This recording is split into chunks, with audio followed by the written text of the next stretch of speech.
Hi and welcome to ITW Howto. Today I am going to build the Pulverizer. So the Pulverizer is the first real machine that you probably want to build. What it does is it smashes up items. It smashes up items like ores.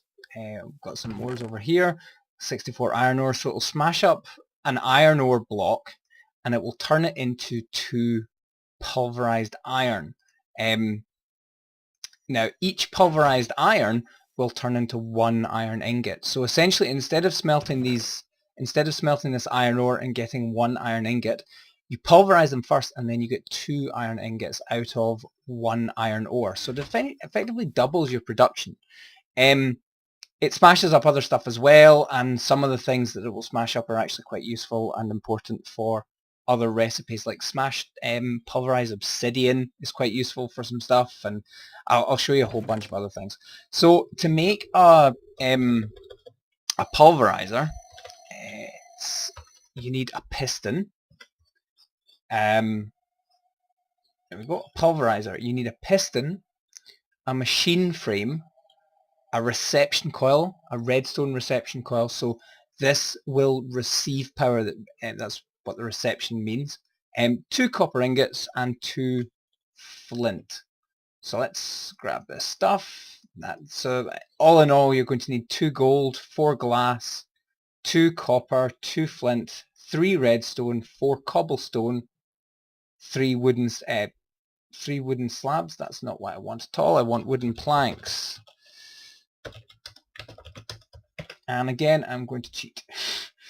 If this comes up,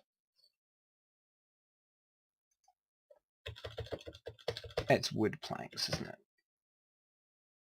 1, 2, 3. There we go. Okay, so first of all, we'll build the piston, which everyone knows how to make, but it's 3 wood along the top, a redstone in the bottom middle, iron in the absolute center, and then cobblestone around the other sides. And that gives you a piston. The machine frame is something that you'll build quite a lot. It's gold in the center, glass round there, and then iron in the corners, and that gives you a machine frame. Okay, and then it was a piston on top for the pulverizer, piston on top, machine frame, 2 flint, 2 cobble, the redstone. I've forgotten the reception coil, which is gold in the center, and then redstone either side for the reception coil. That's better. Okay, now, so reception coil at the bottom, machine frame in the middle, piston at the top, 2 flint, 2 copper, gives us the pulverizer. Okay, so if I go over to my little power generation here and I plonk down the pulverizer, you can see that the steam dynamo is now connected to the pulverizer, so that will provide it with power when I turn on the lever. The pulverizer, this is the front here. The other sides are color coded. You see this one's red, this one's yellow, blue here as well. Blue means input. So it will take things in on any side that is labeled as blue, and it will push things out any side that is labeled either red or yellow. So that's quite handy. That's quite good. It lets you kind of customize how you want to push things in and pull them out using ducts, item ducts, which I'll show you another time. So this is set up correctly just now. The blue at the back is going to receive power. If I go into the pulverizer and get rid of not enough items, in this configuration tab here, I'll close this down, close that down.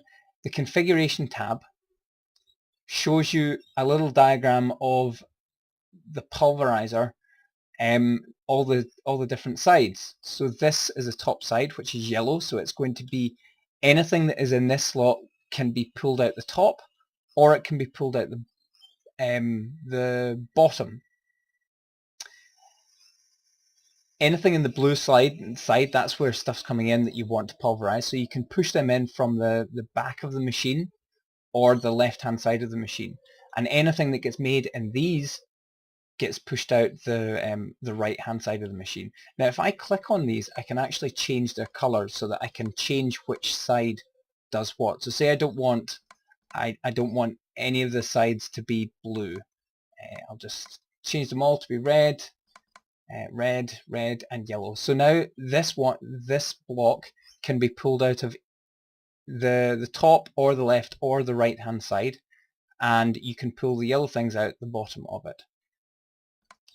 You'll notice there that one of these is orange. What this means is that red and yellow make orange. So out of the top of the machine now, I can pull anything from here or anything from here.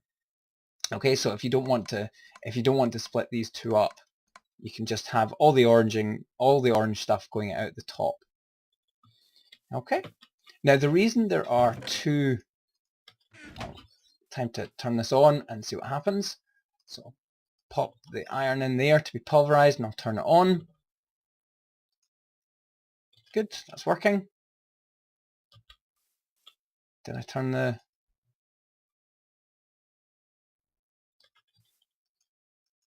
Yes, okay, so that's pulverizing. The reason there are two slots here is when you pulverize something, there's a chance that you might get an extra item out of it. So when you pulverize iron, that's me get 2 pulverized iron for every iron ore block, but I also have a chance of getting something called pulverized ferrous metal, and that is another really important ingredient in a lot of thermal expansion mods. If I click on the arrow, I'll go back there, if I click on this arrow here where it says recipes, it will show me all the different things that the pulverizer can do. So here it will pulverize wood and will give you wood chips. Gold will give you 2 pulverized gold, that's just a normal ore. You see the gold doesn't have any side effects, the wood chips don't have any side effects, but here's iron, gives 2 pulverized iron and a 10% chance, so a 1 in 10 chance that it will give pulverized ferrous metal as well. And look at this, a diamond ore will give you 2 diamonds when you pulverize it. So if you've got a pickaxe with feather touch on the pickaxe and you break a diamond ore block, you get the diamond ore block and you can get 2 diamonds out of it. Similarly with redstone, normally you'd get 3 or 4 redstone I think, whereas now you get 6. And cinnabar, which we'll come to much later on. Emeralds, similarly. So there's a whole lot of different things that the pulverizer will make, and a lot of them are very, very, very useful. So yeah. So that's the pulverizer. That's how to build it and what it does, and I hope this has been a help, and I will catch you next time.